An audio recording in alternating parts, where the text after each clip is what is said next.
Hello students, मेरा नाम है विवेक और आप देख रहे हैं एजुकेशनल ईज़र। आज हम लोग पढ़ेंगे एक्सरसाइज 5.3 के कुछ क्वेश्चंस। एक्सरसाइज 5.3 का फर्स्ट और सेकंड क्वेश्चन और उसके पहले के एक्सरसाइजेस के क्वेश्चन मैंने सारे वीडियोस बनाए हैं। अगर जिन बच्चों ने वो वीडियोस नहीं देखा है उसकी प्लेलिस्ट की लिंक आपको डिस्क्रिप्शन में मिल जाएगी, तो आप वीडियो बाय वीडियो जाकर उसको देख सकते हैं। तो चलिए शुरू करते हैं 5.3 एक्सरसाइज का थर्ड क्वेश्चन।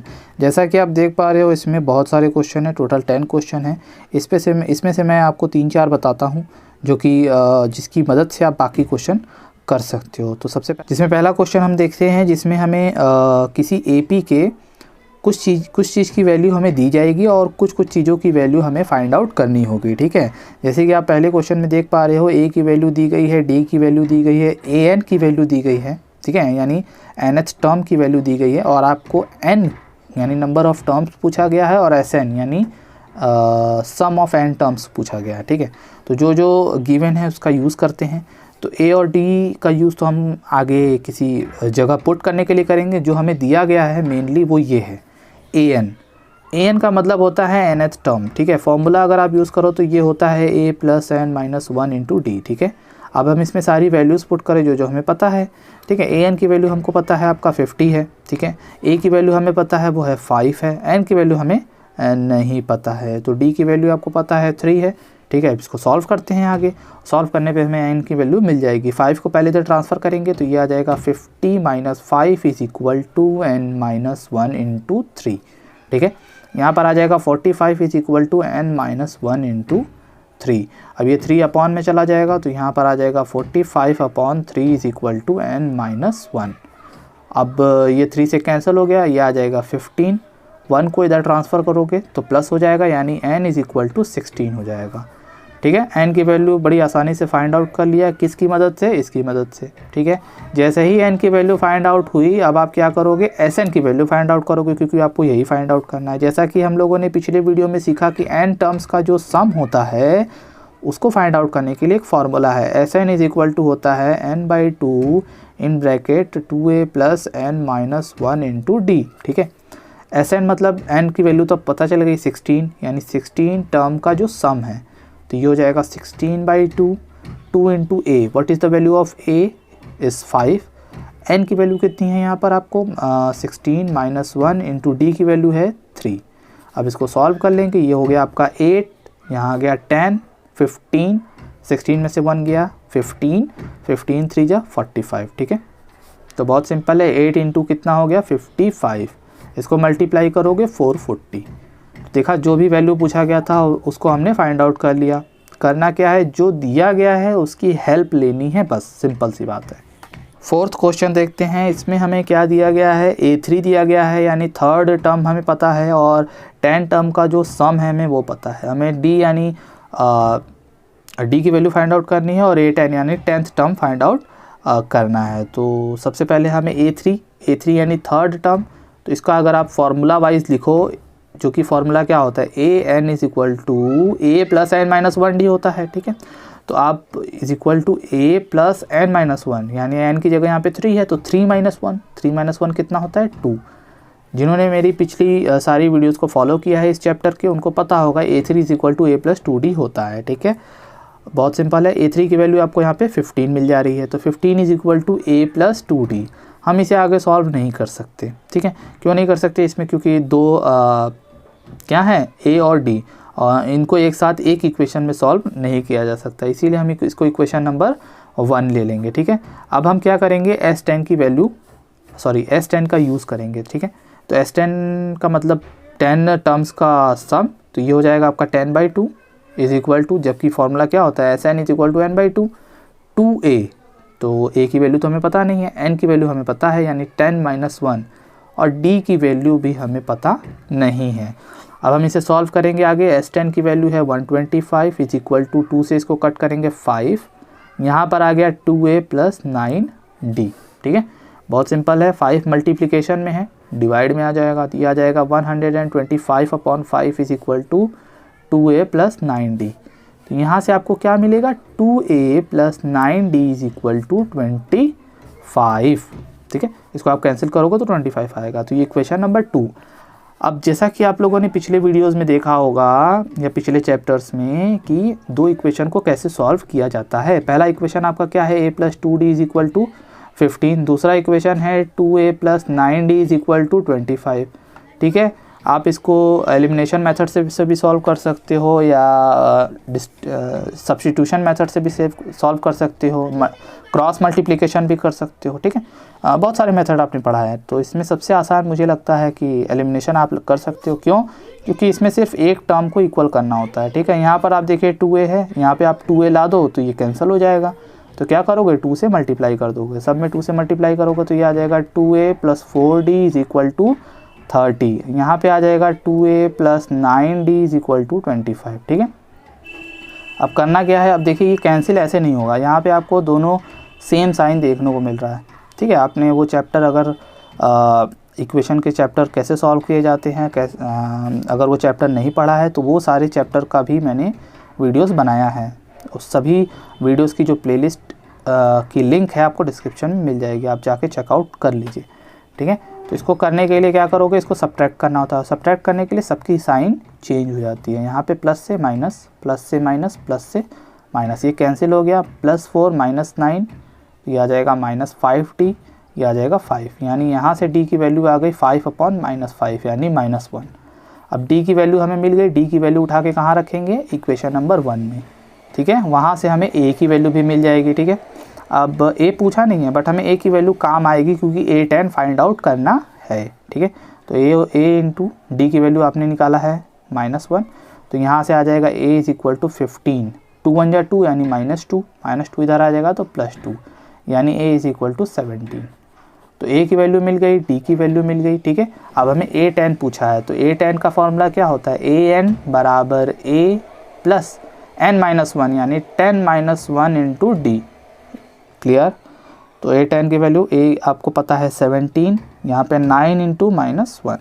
ठीक है, अब आप इसको सॉल्व करोगे तो 17 - 9 यानी कितना आ गया, 8। थोड़ा सा ये लेंदी है फर्स्ट क्वेश्चन से, लेकिन बहुत सिंपल है। इसमें 2 ही चीज़ दी गई थी और हमने उसका यूज़ किया है। ठीक है, सबसे पहले थर्ड टर्म, तो वहाँ से हमें एक इक्वेशन मिला, फिर हमें 10 टर्म्स का सम दिया गया था तो उसको मैंने सॉल्व किया, वहाँ से दूसरा इक्वेशन, और 2 इक्वेशन को सॉल्व करना मैं उम्मीद करता हूँ क्योंकि वो पिछला चैप्टर है तो आपको आता होगा, और सॉल्व करके आपने a10 और d की वैल्यू फाइंड आउट कर लिया। 8th क्वेश्चन देखते हैं। इसमें हमें an की वैल्यू दी गई है, sn की वैल्यू दी गई है और d की वैल्यू, और पूछा क्या है हमसे, n की वैल्यू और a की वैल्यू। तो घबराने की बिल्कुल ज़रूरत नहीं है। nth टर्म आपको फॉर्मूला पता है, an = क्या होता है, a + n - 1 × d। ठीक है, वैल्यूज पुट करते हैं, an की वैल्यू 4, a की वैल्यू हमें नहीं पता। ठीक है, n की वैल्यू भी हमें नहीं पता, d की वैल्यू 2 है। इसको आगे सॉल्व करते हैं तो ये हो जाएगा 4 = a + 2n - 2। ठीक है, अब 2 को इधर ले आएंगे और 2n को भी इधर ले आएंगे। ठीक है, आप कहोगे सर पिछले क्वेश्चन में इक्वेशन मान लिए थे, यहाँ पे भी आप इक्वेशन सपोज कर सकते हो, लेकिन यहाँ से a की वैल्यू फाइंड आउट कर लो तो ईजी रहेगा। तो 2 इधर आ जाएगा, ये आ जाएगा 4 + 2 = a + 2n, यानी a = आ गया 6 - 2n। 2n को मैंने इधर भेज दिया है। ठीक है, तो ये आपका इक्वेशन नंबर 1 हो गया। ठीक है, अब हम इसी की हेल्प लेंगे आगे। हमें इसके बाद क्या दिया गया है, क्योंकि इसको आगे तो सॉल्व कर नहीं सकते, a और n एक ही इक्वेशन में सॉल्व नहीं हो सकते, तो अब Sn का यूज़ करेंगे। Sn का फॉर्मूला होता है n/2, 2a + n - 1 × d। ठीक है, Sn की वैल्यू है -14, n की वैल्यू हमें पता नहीं है, और यहाँ पर हम जाके a की वैल्यू पुट कर देंगे। a की वैल्यू क्या है, 6 - 2n, तो यहाँ पर आ जाएगा 6 - 2n। n की वैल्यू हमें अगेन नहीं पता, d की वैल्यू पता है। ठीक है, अब इसी को आप सॉल्व करोगे और आपको यहाँ से n की वैल्यू मिलेगी। सिंपल है, आपने Sn का वैल्यू पुट किया है, a की वैल्यू पुट की है और d की वैल्यू, बाकी तो जैसे का तैसे ही है। ठीक है, अपॉन में ये 2 है तो ये मल्टीप्लाई में हो जाएगा, तो ये -28 = n। यहाँ पे आप आगे सॉल्व करोगे तो 12 - 4n, क्योंकि 2 का मल्टीप्लाई दोनों में, यहाँ पे भी 2 का मल्टीप्लाई दोनों में, तो ये हो जाएगा आपका 4n - 2। ठीक है, अब आप यहाँ पे देखो कि क्या आएगा, सॉल्व करोगे 12 में से 2 गया 10, यहाँ पर आप 2 में n से मल्टीप्लाई करोगे तो यहाँ 2n आएगा। तो इस तरह की गलती आप ना करें। ठीक है, बहुत केयरफुली करना होता है। 2 का मल्टीप्लाई दोनों में करोगे तो 2n और 2 1 2, ठीक है, -4n + 2n तो -2n आएगा। क्लियर है? तो इस तरह से करेंगे। अब n का मल्टीप्लाई दोनों में हो जाएगा तो ये हो जाएगा 28 10n - 2n स्क्वायर, ठीक है। अब देखिए यहाँ पे आपको क्वाड्रेटिक इक्वेशन बना। क्वाड्रेटिक इक्वेशन को सॉल्व करना आपको आता है, ठीक है।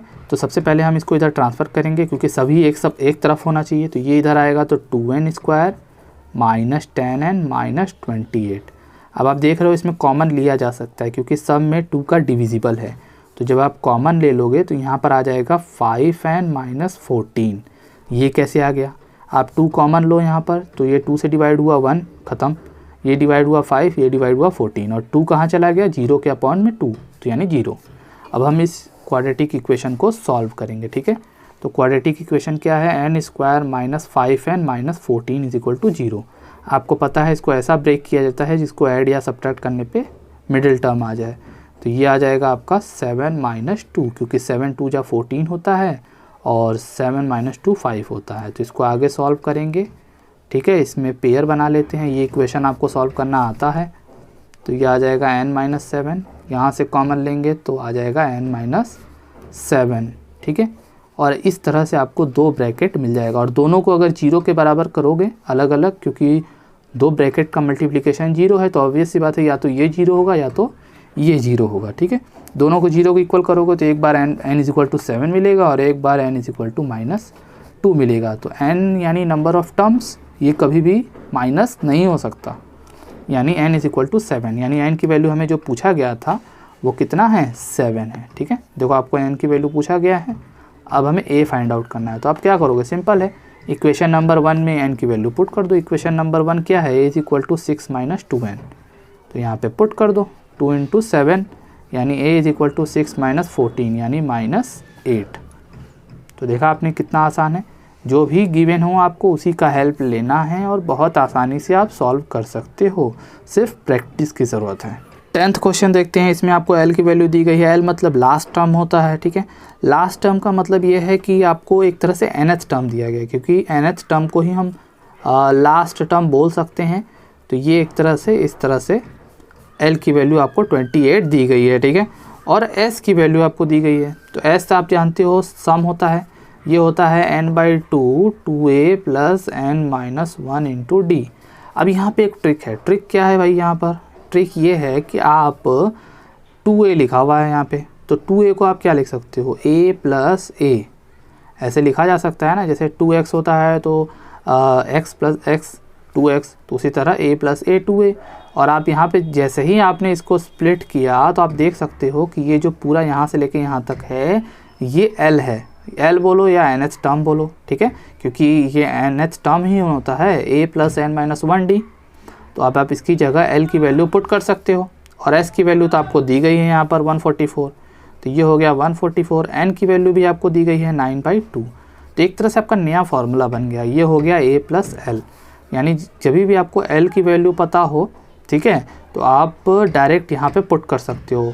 s = आपका एक तरह से नया फार्मूला बना, s = n/2 2a नहीं, सीधा आप यहाँ पे a यूज़ करोगे प्लस l, ठीक है, जब l की वैल्यू दी गई हो। एक तरह से आपको n, a और l पता हो तो आप डायरेक्ट ये फार्मूला यूज़ कर सकते हो, ठीक है। तो यहाँ पर आप क्या करोगे? अब इसको सॉल्व कर लोगे, ठीक है। 2 यहाँ से आपका यहाँ चला जाएगा तो ये हो जाएगा आपका 144 × 2 और 9 मल्टीप्लाई में है तो अपॉन में आ जाएगा, ठीक है। और a आपका यहाँ पर दिया नहीं गया है, वो पूछा गया है। और l की वैल्यू आपको पता है 28, ठीक है। तो 9 से इसको कट करोगे 16 2 जा 30, 2 = a + 28। 28 को इधर लाओगे तो a = 32 - 28 = 4। तो देखा बहुत सिंपल है। यहाँ पे भी हमें जो दिया गया था उसी की हेल्प मैंने ली है। तो टोटल इस 3rd क्वेश्चन में 10 क्वेश्चन थे जिसमें मैंने आपको 4 क्वेश्चंस बताए और उम्मीद है ये चारों के चारों आपको समझ आए होंगे और इनकी हेल्प से बाकी क्वेश्चन भी आप कर सकते हो। अब बाई चांस अगर कोई क्वेश्चन आपको समझ नहीं आता है तो कमेंट में आप बिल्कुल पूछ सकते हो, मैं उस सारे क्वेश्चंस के दूसरी वीडियो बनाकर समझा दूंगा, ठीक है। तो चैनल को सब्सक्राइब नहीं किया तो सब्सक्राइब कर लीजिए, वीडियो को लाइक करना मत भूलिएगा। हम लोग मिलेंगे नेक्स्ट वीडियो में। Thanks for watching.